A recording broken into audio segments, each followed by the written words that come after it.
ধন্যবাদ জনাইছোঁ সাংবাদিক বন্ধুসকল। বিহালী প্ৰাথমিক শিক্ষা খণ্ড প্ৰাথমিক শিক্ষা বিষয়া হিচাপে মই যোৱা 24 তাৰিখে যোগদান কৰিছোঁ। ইয়াত মোৰ প্ৰায় এমাহ হোৱাই নাই। যেতিয়া আহি মই দেখিবলৈ পালোঁ যে আনন্দৰাম ঢেকিয়াল ফুকনখন আমাৰ কনচাৰ্ণ CRC মহোদয়ে মোক ক'লে, ছাৰ স্কুলখন এবাৰ ভিজিট কৰিব লাগে। মই কনচাৰ্ণ CRCক লগত লৈ স্কুলখন ভিজিট কৰিলোঁ আৰু ভিজিট কৰা সময়ত মই তেওঁলোকৰ যি শিক্ষক ষ্টাফ আছে আৰু নাৰায়ণ শইকীয়াৰ লগত এটা টেবুল টক কৰিলোঁ।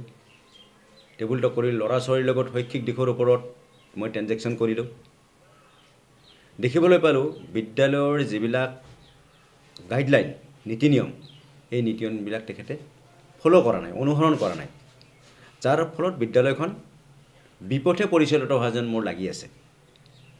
তাৰপিছত মই তাৰ দুদিনমান পিছত মই কি কৰিলোঁ, মই আমাৰ দুজন CRC তাত পঠাই দিলোঁ। পুনৰ CRC পঠাই দি মোৰ ইনস্পেকশ্যনৰ পিছত আৰু দুজন CRCক মই আটাইখিনি ডকুমেণ্টছ গুণোৎসৱৰ কাৰণে প্ৰস্তুত কৰাৰ কাৰণে তাত পঠাই দিলোঁ যে স্কুলখনত একো মানে ডকুমেণ্টছবিলাক নাই, গুণোৎসৱ আহি আছে, আটাইখিনি বস্তু ইনস্পেকশ্যন কৰি মোক জনাওক। CRCক মই এটা নিৰ্দেশনা দিছিলোঁ। তাৰপিছত CRC তাত একো ডকুমেণ্টছ নাপালে আৰু তাৰ দুদিনমান পিছত সেইখন বিদ্যালয়ৰে SMCৰ প্ৰেছিডেণ্ট, তেখেতৰ নাম সঞ্জীৱ তাঁতী ডাঙৰীয়া, তেখেতে এটা মোক অভিযোগ দিলে যে ছাৰ আজি বহুদিন ধৰি তাত মিড ডে মিল খোৱা নাই আৰু তাত মানে কোনো ধৰণৰ মানে শৈক্ষিক পৰিৱেশ এটা নাই, নিৰ্দিষ্ট সময়ত শিক্ষকবিলাক নাহে, শিক্ষয়িত্ৰীবিলাক নাহে। গতিকে এই সংক্ৰান্তত তেখেতে মোক এখন লিখিত দিলে। এইটো দিছিলে মোক 30 তাৰিখে দিছিলে। 30/1/2025 তাৰিখে লিখিতখন দিছিলে আৰু লিখিতখন দিয়াৰ লগে লগে মই কি কৰিলোঁ, তেখেতক এটা চকজ দিলোঁ। যিহেতু মই আগতে ইনকুৱাৰী কৰি পাইছোঁ যে স্কুলখনত খেলি মেলি এটা আছে, কিন্তু তেখেতে যেতিয়া মই স্কুলখন চাবলৈ গৈছিলোঁ প্ৰথমতে, তেতিয়া মিড ডে মিলৰ যিটো মানে মই ষ্টক চাব বিচাৰিছিলোঁ, তেখেতে চব ঠিকে থকা বুলি কৈ মোক গুদামটো চাবলৈ নিদিলে, চাবি লগত লৈ নহা বুলি ক'লে। তাৰপিছত মই CRC পঠাই গম পালোঁ বা কমপ্লেইনৰ পৰা গম পালোঁ যে তাত কি কৈছে, মিড ডে মিল চলা নাই বা বহুখিনি চাউল তাত ডেমেজ হৈ আছে। তাৰপিছত মই 30 তাৰিখে যেতিয়া সভাপতি মহোদয়ৰ পৰা SMCৰ সভাপতিৰ পৰা কমপ্লেইনটো পালোঁ, লগে লগে কি কৰিলোঁ, মই তেখেতৰ এখন চকজ নটিছ ইছ্যু কৰিলোঁ। চকজ নটিছ 3 দিন সময় দিয়া হৈছিলে আৰু 3 দিন সময় দিয়াৰ পিছত তেখেতে কোনো ধৰণৰ চকজক ৰেছপণ্ড নকৰিলে, নাহিলে, মোৰ ওচৰত নাহিলে। এনেকৈ মই তেখেতক গুণোৎসৱ আহিল, গুণোৎসৱত ব্যস্ত হ'লোঁ। 10 দিন বাট চালোঁ মই, 10 দিন বাট চালোঁ, নহয় 7 দিন বাট চালোঁ, এসপ্তাহ বাট চালোঁ। 3 দিনত ৰিপ্লাই দিব লাগে, গুণোৎসৱৰ কাৰণে 7 দিন বাট চাই পুনৰ তেখেতক মই ৰিমাইণ্ডাৰ দিলোঁ যে আপুনি চকজৰ কোনো ধৰণৰ ৰিপ্লাই নিদিলে, গতিকে পুনৰ আপোনাক চকজৰ ৰিপ্লাই বিচাৰি ৰিমাইণ্ডাৰ দিয়া হ'ল। আমাৰ দুজন পিয়ন গৈছিলে, পিয়ন যাই তেখেতক নাপালে। সেইদিনাই ৰাতি 9টা বজাত মই মোৰ যি মানে পিয়ন আছিলে গৈ তেখেতক এঠাইত লগ কৰি তেখেতক ৰিমাইণ্ডাৰটো দি তেখেতৰ পৰা ৰিচিপ্ট লৈ আহিলে। তাৰপিছত যেতিয়া মই দেখিবলৈ পালোঁ যে আসাম টক্সৰ বাতৰিত দেখিবলৈ পালোঁ বা কাক পেপাৰে পত্ৰই দেখিবলৈ পালোঁ যে তাত বহুখিনি চাউল ডেমেজ হৈছে, তেতিয়া মই লগে লগে তাৰমানে কি কৰিলোঁ, মোৰ এটা ডিষ্ট্ৰিক্টৰ সজাতি দল আৰু মোৰ ব্লকৰ এটা সজাতি দল লৈ মই সেই বিদ্যালয়খন পৰিদৰ্শন কৰি দেখিবলৈ পালোঁ তাত বহুখিনি চাউল ডেমেজ হৈছে, বহুখিনি চাউল ডেমেজ হৈ গৈছে। আৰু মই সেইখিনি ইনকুৱাৰী কৰি গোটেই বেয়া চাউলখিনি এটা ছাইড কৰিলোঁ আৰু ভাল চাউল পালোঁ মই 12 বস্তা, সেইখিনি বেলেগকৈ ছাইড কৰি ৰাখিলোঁ। ৰাখি মই হায়াৰ অথৰিটিৰ লগত লগে লগে আলোচনা কৰিলোঁ। হায়াৰ অথৰিটি মানে আপোনাৰ থাকিলে আমাৰ CDC ক'ৰ ডিষ্ট্ৰিক্ট কমিশ্যনাৰ আছে, আমাৰ DMC কাম মানে ADC, DMC কাম ADC এডুকেশ্যন আমাৰ ৰাকেশ ডেকা ছাৰ, তেখেতৰ লগত আলোচনা কৰিলোঁ। তাৰপিছত আমাৰ ডিষ্ট্ৰিক্ট লিমিটেড এডুকেশ্যনৰ অফিচাৰ ভৱেন দেউৰী ছাৰৰ লগত আলোচনা কৰিলোঁ।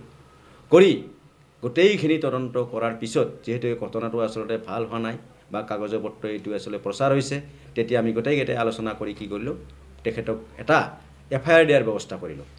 FIR দিয়াৰ পিছত তেখেতক যোৱাকালি আমি 13 তাৰিখে FIR দিয়া হৈছে। FIR দিয়াৰ পিছত বিহালী আৰক্ষী চকীয়ে তেখেতক গধূলি গ্ৰেপ্তাৰ কৰিছে আৰু গ্ৰেপ্তাৰ কৰি কি কৰিলে, কেছ নম্বৰ হ'ল আপোনাৰ 19/25 আণ্ডাৰ ছেকশ্যন BNS 316(5)/318(4)/37 আৰু এটা ছেকশ্যন আছে আপোনাৰ 324/4, এইকেইটা ছেকশ্যনক তেখেতক গ্ৰেপ্তাৰ কৰিছে।